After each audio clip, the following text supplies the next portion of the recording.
Hi, I'm Sydney, and this is Batty with a Bag. This is my first episode, so welcome, hello. I'm really excited to see what happens along the way. I am Batty with a Bag because I have an ostomy. 1 in 500 people have an ostomy. It's one of those things that some people embrace it, some people show other people, and some people are a little more hidden, and that's okay because that's their choice. I have an ileostomy, and mine is higher, I feel like, than most people. Mine is up here.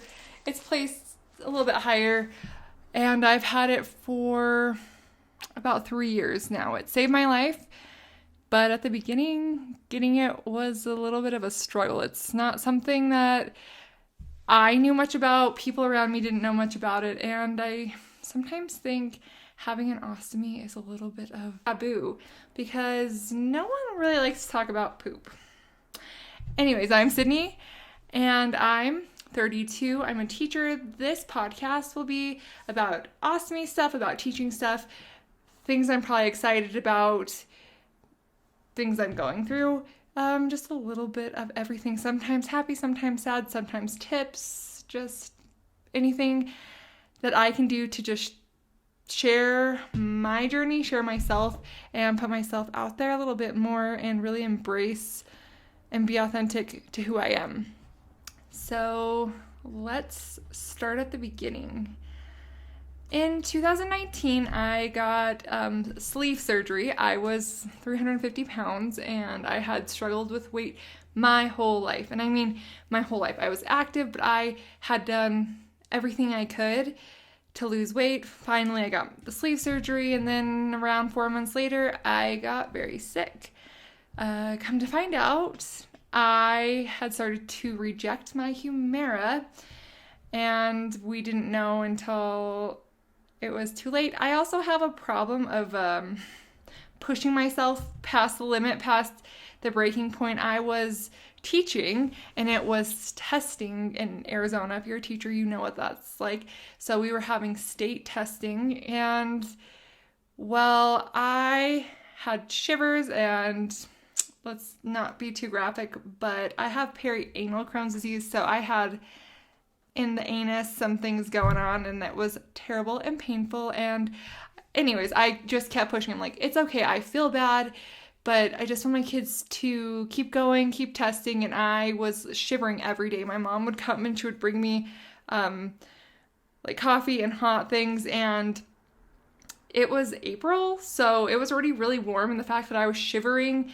And then finally, towards the end of the week, my mom's like, this really isn't normal. We went to I don't know if it was the emergency room first or just like the general doctor, and they were like, you have an infection and you need to go now.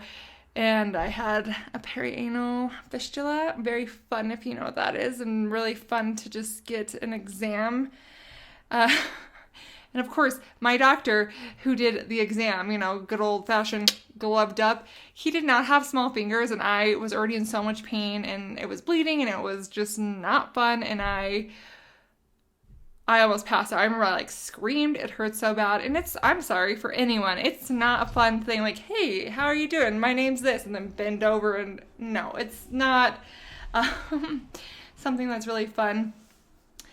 And so I did that. I had Ceton tubes for a while, and then it just kept getting worse to the point in my town here, the doctors kept doing all these surgeries, trying to drain the fistulas, trying to, fix the fissures. It wasn't getting better, and the doctor was finally like, Sydney, I have a friend at Mayo Clinic. You need to go to Mayo Clinic. This is a non-negotiable, you are on the verge of dying. So packed in the car 3 hours away to Mayo Clinic in Phoenix, which is not fun when you're having issues of that matter. I was going to the bathroom so often. It was just, everything hurt.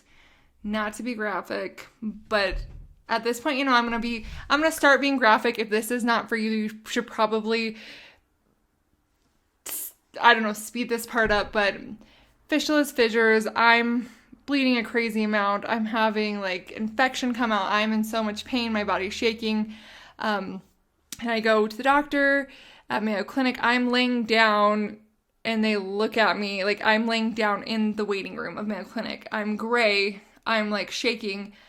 They're like, oh my gosh, like this girl is not okay. And Mayo Clinic sees, they don't just see like the normal people. They see the people who have a little bit of razzle dazzle, a little flair. So I'm there. We have to do another rectal exam. This time, though, she had, she was very, I love my surgeon. She's very posh, and I love how she speaks. She has, like, the best demeanor, made me feel comfortable.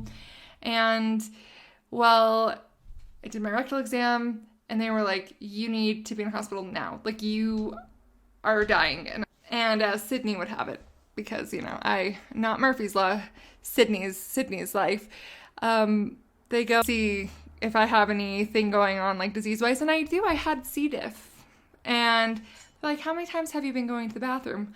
I'm like, oh, I think, like, for the last, like, couple days, I've been going, like, 30, 40 times. Like, I thought it was just Crohn's, and I've been throwing up, like, bile. Like, I couldn't keep anything down. They're like, you have C. diff, and your organs are shutting down. I'm like, oops. So, anyways, we got that under control, which is kind of embarrassing because this was like before COVID. So every time anyone came in my bedroom, they had to suit up every time. And it wasn't like embarrassing, like, oh my gosh, it was just like, wow, I didn't know I had C. diff and I could have died. And thankfully my husband and my mom didn't get sick because they had been taking care of me. So anyways, we got the C. diff under control. And then finally, after that's under control, they're like, hey, we need to probably do an ileostomy. Like your anus, and not the planet. Your anus is a wreck and it will not heal if you keep going. And I swear I had a premonition before I was in the bathroom, before I saw my doctor for my exam. And I had seen a girl doing a bag, and I'd never seen that in my life. And I looked at her, and I was just kind of watching her, like, more in awe. But, like, the minute I saw it, I knew, it's like, I'm going to have one of those. And I didn't think anything about it, come to find out 3 days later. They're like, actually, I think it was longer than 3 to 7, however long the antibiotics take, because they're not going to infect anyone in the OR or the hospital.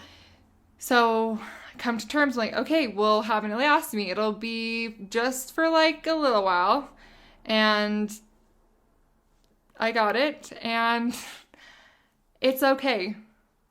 It's okay to cry. I cried. I remember I got it, and it wasn't so much that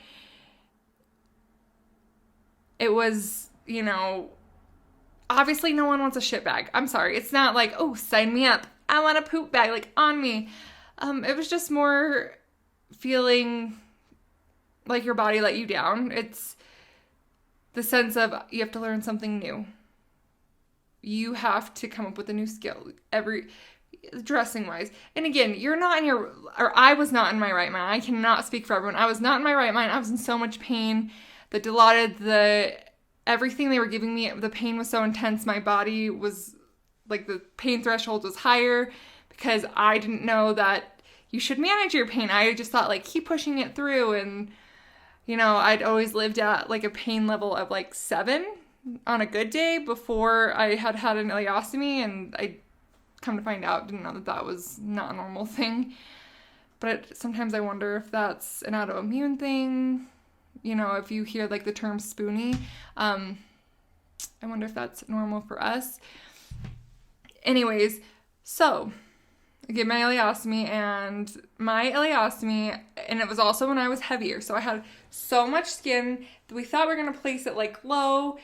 We end up placing it in my belly button. And if you have an ileostomy or colostomy in your belly button, you know the skin fold thing, and it was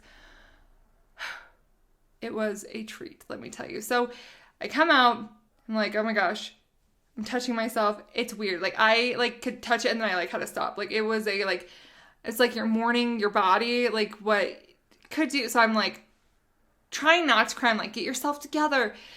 But it's okay. I look at it now, I'm like, it's okay to process that.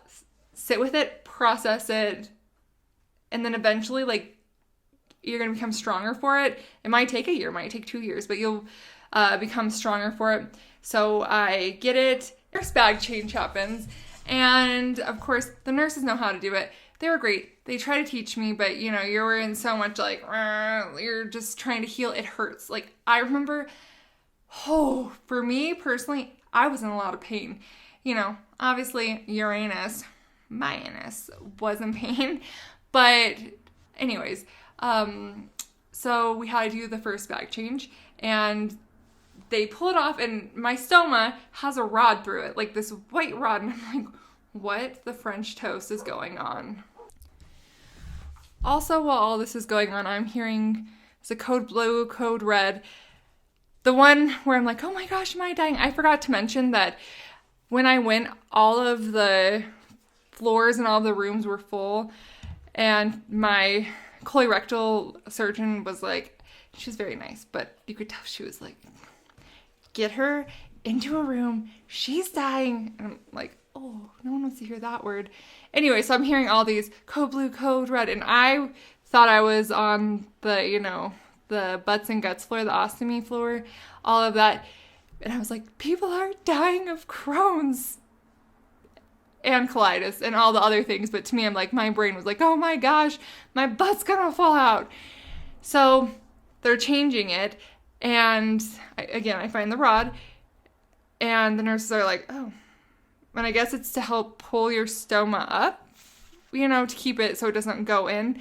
And they're like, oh, we don't know how to change this. Like, this is going to be hard and interesting. And after a fresh surgery and your organs now plopped out, I'm like, oh, we don't want interesting because Sydney can't do anything, you know. Anyways, so they change it. They teach me how, or we try, because with a rod in, it was so weird because you had to like, and eventually we got it on. And then we started to heal. And then I had to try to change it. I learned because I want to learn. Did it, but again, with my little belly button issue, it's people who have an ostomy or anything near their belly button, you know, you have to like get a thing, you have to like dam it up, so that was hard because I was also losing weight at the same time, so my skin was just like, I could never get like a real stick on it, which, shocking. Why would I be surprised? Like, I'm blessed now. Like, I'm so blessed now. Like, I really am like, thank you. I've gone through so much. I went through all this stuff, but that was not my ostomy. Though anyone else's ostomy just make random whale noises all the time. All the time. But thank you for listening, and cheers. I hope this turns out to be the best and I get to practice being the most authentic Sydney. Have a good day. Love and light with Sydney.